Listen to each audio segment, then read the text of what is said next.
할렐루야, 조나스입니다. 먼저 여러분 앞에 사과를 드리고 시작합니다. 죄송합니다. 다름이 아니라 제가 지금 감기가 좀 심하게 걸려서 들으시는 분들은 조금 불편하게 들리실 수가 있어요. 빨리 건강을 회복하여서 좀 좋은 컨디션으로 여러분 듣기에 불편함 없이 서기를 노력할 테니까는요. 여러분들도 오늘만큼은 조금 더 집중하시면서 은혜를 나눠주길 소망합니다. 슬기로운 아침 시간 열왕기상 18장 말씀 보겠습니다. 영화나 드라마를 보면은요, 극을 이끌어가는 주인공이 있습니다. 그 주인공들은 긴 대사와 또한 연기의 호흡을 통하여서 사람들의 감동을 주기도 하고 통쾌함을 주기도 합니다.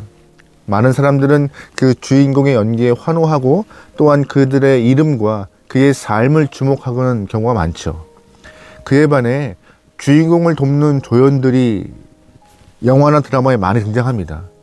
하지만 그 조연에 비해서 훨씬 적은 분량인지라 조연의 이름을 아는 사람도 적고 또한 그의 삶에 관심을 갖는 사람도 현저히 적습니다. 오늘 본문 우리가 보고 있는 열왕기상 18장도 주인공은 엘리야입니다. 특별히 오늘 본문은 부흥강사 목사님들이 좋아하시는 본문이기도 하죠. 엘리야가 850명의 바알과 아세라 선지자들과 함께 그 영적 전쟁에서 승리하는 그 갈멜살 전투에 대한 장면인데요. 영화로 만들면 엘리야가 정말 많은 대사와 긴 호흡의 연기를 펼칠 수밖에 없는 그런 성경의 본문입니다.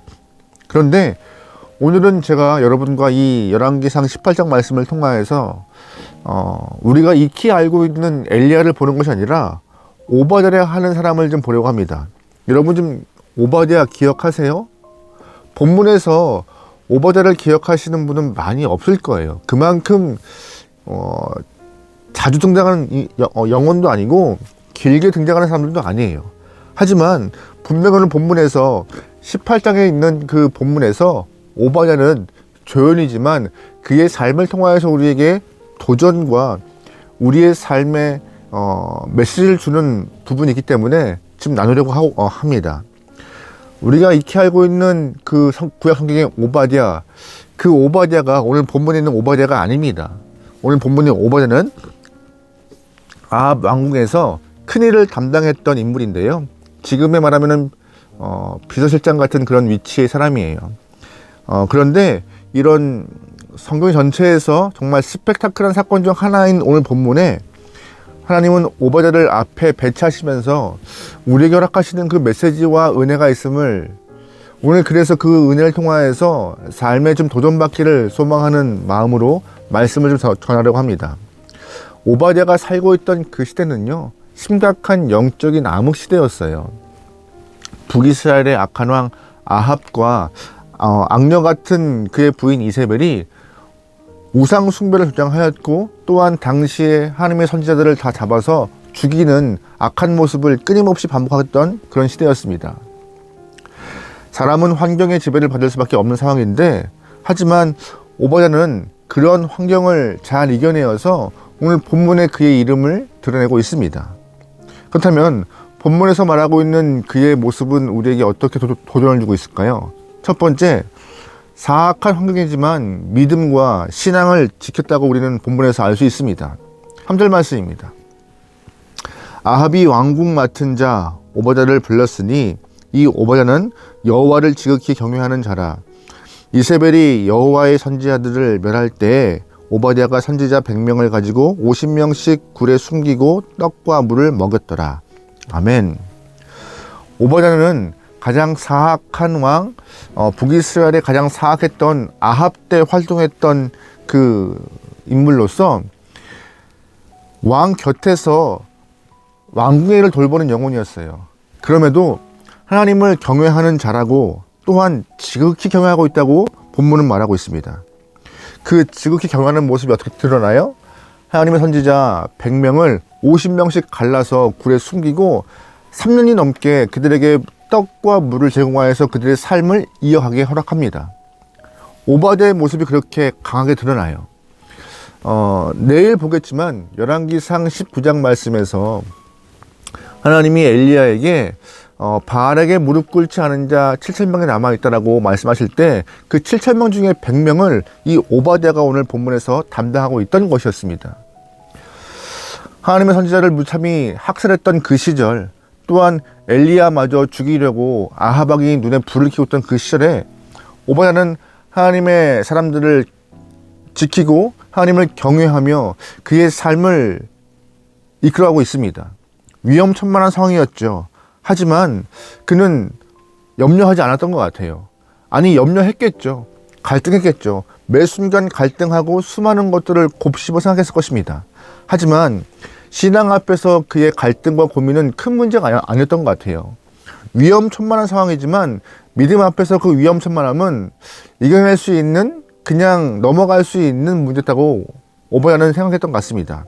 그래서 오늘 본문에 긴 가뭄 끝에 100명의 사람들을 먹이는 모습으로 등장하잖아요. 솔직히 100명의 사람을 하루 이틀 먹이는 것도 아니고 3년 넘게 먹인다는 것은 쉽지 않은 일입니다. 하지만 그 일을 다 감당해요. 무엇 때문에요? 담대한 믿음 때문에, 여호와를 지극히 경외하기 때문에 그 일을 다 가능케 했던 것입니다. 하나님은 믿음 있는 한 사람을 사용하십니다. 그 사람을 통하여서 그들의 삶을 통하여서 이 땅의 역사를 이끌어 가시는데요. 창세기 6장 보면은요, 이런 말씀이 있어요. 그때 온 땅이 하나님 앞에 부패하여 포악함이 이 땅에 가득한지라. 아멘. 노아의 시대를 말하고 있는 것이에요. 온 땅에 부패하고 포악함이 가득할 때 하나님은 노아 한 사람을 들어서 사용하시는 모습을 봅니다. 그 믿음의 사람 한 사람을 통하여서 하나님의 뜻을 이어가시는 것이 보여요. 우리는 잘 기억해야 할 것입니다. 오늘 본문에도 분명히 엘리야가 주인공 같지만 하나님은 엘리야가 아니라 모든 상황에서 믿음을 지키는 영혼을 주인공이라 하시며 그를 사용하여서 주의 뜻을 이어가십니다. 여러분과 제가 보기에도 이 땅의 주인공은 내가 아닌 것 같아요. 그냥 하루하루 꾸역꾸역 버티며 살아가는 것이 우리의 삶 같지만 그럼에도 믿음을 지키는 우리가 하나님 보시기에는 주인공입니다. 여러분, 그러기에 믿음 잃지 않고 주 앞에 설 수 있는 귀한 영혼 되면 좋겠습니다. 하나님은 우리를 향하여서 네가 주인공이야, 네가 주연이야, 네가 그 일을 감당해야 되라고 말씀하시는 그 음성을 들으면서 오늘 하루도 승리하면 좋을 것 같아요. 두 번째, 본문에서 보면은 우리가 얻을 수 있는 은혜가 무엇이냐? 오바댜는 두려움을 극복하고 순종으로 나가는 모습을 좀 볼 수 있어요. 본문 9절과 12절, 14절 말씀에 반복적으로 들어가는 말이 무엇이냐? 아합의 손에 죽이게 하려 하시나이까? 라는 말씀이 나와요. 이게 오바댜가 한 말이에요. 아합의 손에 죽이게 하려 하시나이까? 무슨 말이냐? 오바댜와 아합이 물을 찾으러 막 다니고 있는데 오바댜와 아합이 다른 길로 서로 물을 찾으러 가요. 그때 오바댜가 엘리야와 만납니다. 그때 엘리야가 오바댜에게 너는 가서 아합에게 가서 내가 여기 있다라고 말해, 명령한 거죠. 그런데 그 당시 아합은 엘리야를 찾아서 죽이려고 애쓰고 있는데 그때 오바댜가 제가 지금 엘리야 만났습니다라고 하면은요, 자신의 위치가 불안해지는 것이에요. 자신의 상황이 참 난처해지는 것이에요. 많은 사람들이 그렇게 찾았던 엘리야를 아무도 못 찾고 있는 상황에서 오바댜가 만나서 제가 엘리야 봤습니다라고 하는 순간 아합이 오바댜를 오해할 수 있고, 또한 자신의 위치와 자신의 생명이 끊어질 수밖에 없는 그런 아주 난처한 상황. 또한 예를 들어서 아합이 엘리야 찾아서 죽이는 순간 자신의 목숨은 정말 파리 목숨과 같이 하루 앞을 모르는 그런 상황이 될 수 있는데, 저 두렵습니다, 무서워요 라고 하고 있는 이야기가 바로 9절, 12절에 반복되는 이야기예요. 아합의 손에 죽게 하시려니까 라고, 죽을 수밖에 없는 내 위치를 지금 이해달라, 나 두렵습니다, 오바댜 내가 엘리야를 만났다는 얘기를 하고 싶지 않습니다, 그 말 하기 두려워요 라고 하고 있는 이야기가 계속 반복된 이야기예요. 하지만 감사한 것은 엘리야가 강권적으로 이야기를 했고 두려웠지만 결국 오바댜가 아합에게 가서 엘리야가 여기 있습니다라고 소개하고 엘리야와 아합을 만날 수 있는 발판을 만들어 놓죠. 16절 말씀 이런 표현이 있어요. 오바댜가 가서 아합을 만나 그에게 말하매 아합이 엘리야를 만나러 가다가. 아멘. 무슨 말이에요? 두렵지만 끝끝내 엘리야의 말을 순종한 거예요. 내가 여기 있다라고 말해 라고 했던 그 엘리야의 말, 목숨을 걸고 두렵지만 그 얘기를 해서 아합과 엘리야가 만난 것이죠. 여러분, 용기가 무엇일까요?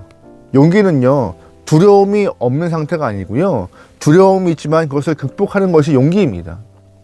우리가 살면서 하나님의 일을 하는 데 있어서, 또한 믿음을 지키는 데 있어서 왜 두려움이 없어요? 왜 눈치를 안 보겠어요? 왜 상황을 판단하지 않겠어요? 다 보겠죠. 하지만 그 두려움을 이겨내어서 하나님의 마음을 드러내는 것이 진정한 믿음의 용기인데, 오늘 본문의 오바댜가 그 모습을 보이고 있는 것이고, 하나님은 우리에게 그런 모습을 똑같이 보이길 원하고 있는 것입니다. 삶에서 크던 작던 언제나 믿음을 드러내는 것은 우리에게 떨리는 마음이에요. 떨리는 마음이 있고 그것을 드러내는 것이 쉽지 않습니다. 그럼에도 불구하고 하나님은 너의 두려움 꺾고 믿음의 모습을 드러내, 믿음의 마음을 표현해 라고 말씀하시는 것입니다. 여러분, 오늘 하루 우리가 살면서 믿음을 드러내는 것 참 걱정이 많으실 수도 있어요. 신앙의 힘을 내가 굳이 드러내야 돼? 라고 생각할 수 있습니다. 그럼에도 여러분, 오늘 오바댜의 모습처럼 두렵지만 너무 많이 계산하지 마시고 담대한 마음을 갖고 믿음을 드러낼 수 있는 귀한 영혼 되면 좋겠습니다. 오늘 본문은 분명히 사람들은 엘리야만 기억해요. 갈멜산에서 엘리야만. 그런데 오늘 본문은 믿음을 지켰던 오바댜 또한 하나님 보시기에 주인공이라고 우리에게 소개하고 있습니다. 오바댜 또한 하나님 앞에 거룩한 마음을 지켜냈던 귀한 신앙의 선배입니다. 사람들이 보기에, 아니, 우리 또한 별거 아닌 사람이라 할 수 있겠지만 이 땅 보기에는 내 이름조차 기억하지 못하는 아주 작은 한 영혼이지만, 하나님은 우리가 믿음을 지켜낼 때 너 또한 주인공이라고 말씀하시는 은혜를 떠올리며 오늘 우리의 삶에서 주의 마음을 드러낼 수 있는, 두렵지만 담대하게 신앙의 힘을 표현할 수 있는 저와 여러분의 삶이 되면 좋을 것 같습니다. 오늘 믿음으로 승리하죠. 두렵지만 표현하면서 하나님의 마음을 좀 증거해 보죠. 그 모습 가운데 하나님이 우리의 모습을 보면서 잘했다라고 칭찬하실 것입니다. 후회 없는 하루, 두려움 없는 하루, 믿음으로 승리할 수 있는 여러분과 저의 귀한 날 되기를 주의로 축원합니다. 아멘. 기도하시겠습니다. 하나님, 믿음을 드러낼 수 있는 귀한 영혼 되게 허락하소서. 본문의 오바댜와 같이 주목받고 기억에 남는 영혼이 아닐지라 할지라도 각자의 삶에서 믿음을 지켜내며 아버지가 주신 마음을 갖고 믿음을 증거할 수 있는 아름다운 영혼 되게 허락하소서. 남들이 알아주지 않더라도 주님이 기억하시기에 두려워하지 않고 건강한 믿음을 갖기 원합니다. 주님이시여, 오늘 하루도 주님과 동행하여서 아름다운 승리가 있도록 우리의 삶을 주장하여 주소서. 모든 걸 맡기오며 예수님의 이름으로 기도합니다. 아멘.